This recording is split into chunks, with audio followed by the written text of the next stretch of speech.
Продолжим заседание суда. Суд длился вечность, так казалось главному обвиняемому. Клетка, в которой он стоял. Сидеть в присутствии суда и короля было нельзя. Специально было сделано такого размера, чтобы все время корпиться, скукоживаться как-то, сутулиться. И тут уж сам выбирай. Или чуть сгибаешь колени и выпрямляешь с хрустом затекшую спину, шевелишь плечами, выкатываешь грудь. Но тогда ноги начинают ныть уже через несколько минут такого стояния. Или выпрямляешь ноги на самой тянущей боли в мышцах, но тогда отказывает спина. Суд делал перерывы, отходил к столам, чтобы перекусить, выпить вина, обсудить что-то, не всегда относящееся к теме суда. Королю приносили то, на что он покажет. Это было помещение суда, а не тронный зал. Но король имел тут свое место, свое кресло, только чуть меньше трона, свой стол. Кстати, в этот раз ему было совсем не скучно, так было похоже. Король — это не только почести, золото, драгоценности, короны и постоянные послы и подарки от окружающих стран. Король — это обязанности, законы правильные подписать, а неправильные вернуть, иногда даже с надорванием, на виселицу или на костер отправить после решения суда, или освободить прямо в зале суда, хотя такое бывает очень редко.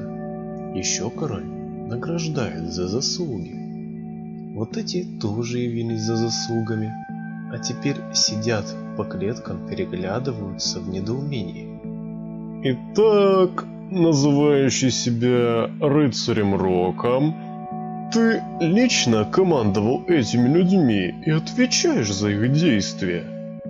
Каждый раз начиналось именно с этого. Они как бы подталкивали его. Откажись, раздели вину на всех. Объясни. Да, я лично подбирал себе команду. Уверен в каждом и готов отвечать за его действия. Записано и заверено. Это секретарь суда. Суд зачитывает показания стрелка Иоанна. Я стрелял в твари и убил сколько-то, не считал. Но, наверное, больше 3. Да, больше. Потому что деревень было 5, и мы очистили их все. За эти действия стрелка Иоанна готов ли нести ответственность рыцарь Рок? Да, я приказал ему стрелять в каждую тварь, что пытается вырваться и уйти в лес. Записано и заверено. Королевство было совсем небольшое, зажатое между горами. В долинах выращивали овощи, немного зерна, пасли коров, держали в приземистых сараях свиней. На холмах стояли деревни, окруженные чистоколами, предгорье, столица и королевский замок. Леса хватало на все, леса было много, и камня хватало. Но тут уже просто не хватало каменщиков. Вот и королевский замок строили приезжие. А так бы и деревни можно было каменные сделать, и дороги все вымостить. Горы же кругом. А горы — это камень. Вон, пока замок короля строили, настоящий подземный город выпилили под горами. Вот туда, в каменные лабиринты, и уходили каждый год все те, кто успевал спастись. Стая. Так это называлось. Какие-то монстры, скалодухи, видимо, с началом зимы начали нападать на села. Сначала чуть-чуть пощипают там, потом в другом месте. Там коровенку утащат, там пастуха загрызут, а потом вдруг наваливались в одном каком-то месте, проламывали чистокол, шли по улицам, убивая всех подряд, и народ бежал, поджигая за собой свои же дома, чтобы огнем задержать стаю. За одним селом приходила очередь второго, третьего. Стая как будто становилась больше. Волна нечисти заполняла все пространство между горами, ударяясь пеной грязью в каменные стены королевского замка. Но потом приходили морозы. Стая становилась медленной, ужималась в размерах, да и нечего ей было жрать на пустой территории королевства. А с каменных стен летели стрелы, лилась горящая смола. И стая отступала, ворча и огрызаясь на отряды рыцарей, выезжающих из ворот на закованных в металл огромных боевых конях. Растворялась в лесах, исчезала. К весне даже охотники не могли найти ее следов, будто из какого-то волшебного веста выпускали эту нечисть, а потом туда же и прятали. Люди выходили из каменных пещер, кланялись за спасение своему королю и шли опять к своим деревням. Отстраивали разрушенные, распахивали поля, собирали озимые. Все начиналось сначала. Почему не уходили совсем? А куда? Где в мире есть свободная земля? Где и кто даст им собрать на ней высокий урожай? Какой король позволит селиться в случае опасности сразу за своим замком? Да и привычно все было. Настолько привычно, что иногда даже спорили, ставили деньги и товары на то, какой величины в этом году будет стая, сколько человек погибнет, какие деревни выгорят, а какие простоят до весны. И только проветрить потом и отмыть полы. Ну а что тут делать удивленные глаза? Такая жизнь. И деды так жили, и отцы. И вот мы так и живем. Мы привычные, да и между прочим, зиму провести под горой совсем неплохо. Там молодежь знакомится, селяне опытом делятся, старосты между собой свои долги расписывают. Школа, опять же. Там, когда все вместе, еще можно было организовать школу. Из замка приходили ученые люди и учили детей азбуке и счету. Рок был приезжим, да и они все в его команде были приезжие, потому что, что за бойцы из пахарей, пастухов или даже из охотников? Охотник, он все равно не воин, он не понимает дисциплины и не умеет биться плечом к плечу с товарищами.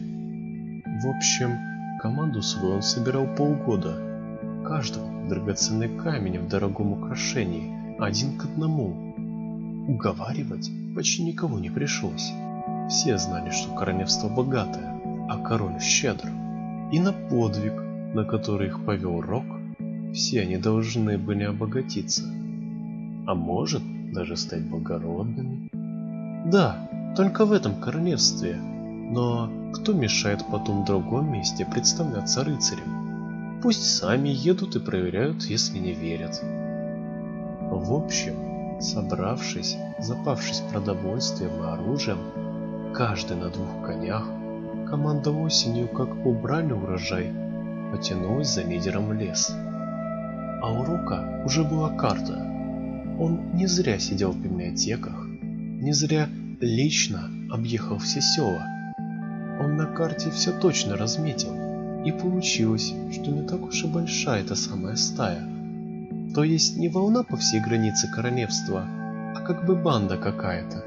Вот они тут нападают, потом рядом и так далее, а не сразу на все деревни и села. Значит, осталось их подловить. Стать лагерем в лесу в таком месте, чтобы на какое село не напали, а следующее уже точно можно будет защитить. Они же на конях. Долго ждать не пришлось. Как чуть подмерзла земля, так и пришла стая. Рок, отметив на карте сгоревшую деревню, обвел ее циркулем, и получалось, что ближайшая, вот там неподалеку. Мы пошли туда, не ожидая дыма и шума боя. В общем, подловили стаю, сократили в первом же бою, а потом гонялись за ней, вычищая королевство. Вот вернулись в столицу за заслуженной наградой, а их тут в клетке и суд. «Виновны, Ваше Величество!» Поклонился королю председатель суда, прочитав решение. «В темницу пока», — негромко сказал король. «Я буду думать, как казнить, чтобы больше никому не повадно было». В сумраке, при коптящих масляных лампах, обступили Рока. «Что за дела, командир? Где же наша награда, о которой шла речь?» Это как получается? Пошли на подвиг, а нас позорной смертью? Откашлялся для вида кто-то по ту сторону решетки. Вы тут еще будете разбираться или позволите сделать предложение? Да что тут у вас творится? Что творится? Жизнь и ничего более. Самое обычное. Каждый год после уборки урожая приходила стая. Она убивала старых, больных, увечных всяких, пьяных, слабых и тех, кто сам во всем и всегда лестно рожен, самых лихих и опасных. Остальные же успевали спастись в подземелье. Народ сокращался, запасов на зиму хватало всем. Ухаживать за старичьем было не нужно. Громких резких противников всего тоже не было. А по весне народ еще и, подученный нашими учителями, возвращался к земле. Все было ясно и понятно. Количество того народа колебалось, но не очень сильно. Еды в королевстве хватало на всех, и земли на всех. И не надо было делить участки на еще более мелкие. И спасать от голода, когда огромная деревня не может прокормить сама себя. Знаете, небось, как в некоторых странах стариков относили в лес, а детей лишних душили или топили, как щенков? Так у нас такого не было. И тут пришли вы. Говори, говори, говори! Король в милости его предлагает вам выбор, герои. Это вот герои было сказано так, что просто сплюнуть хотелось. Или вы действительно герои, и тогда завтра днем, при стечении народа, наши палачи вас геройски замучают. Тут простой виселицы будет мало. Кого-то сварят в масле, кому-то зальют свинца в глотку. Командиру – колесо. Поломаем всего, да положим на колесо смотреть, как умирает его геройская команда. А что второе? Ты же сказал, выбор. Или вы – стая. Надевайте личины, идите в лес и начинайте, наконец, честно работать на короля. Сроку вам на выбор до первого света. Думайте, герои.